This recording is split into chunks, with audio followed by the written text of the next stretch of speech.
Alfonso Gueli questa sera ha curato questa manifestazione, fa che non ti manchi la voce per sensibilizzare verso il problema della violenza contro le donne. Ecco, ci illustri un poco questa serata, come nasce quest'idea di uno spettacolo così composito?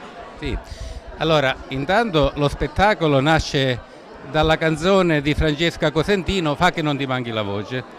Questa era stata molti anni fa, abbiamo fatto uno spettacolo al Pirandello con questo titolo, però questa volta ha un altro significato.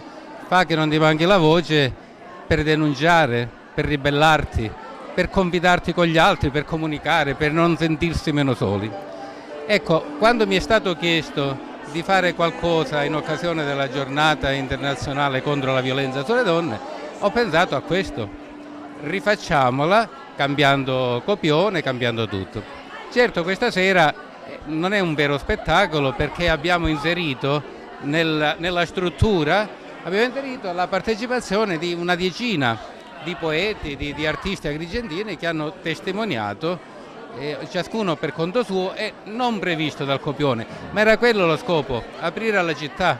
Il senso è solo quello, di sentirci uniti uomini e donne in una battaglia di civiltà. Non ci illudiamo che riusciamo nello scopo, sarà difficilissimo, perlomeno ci siamo.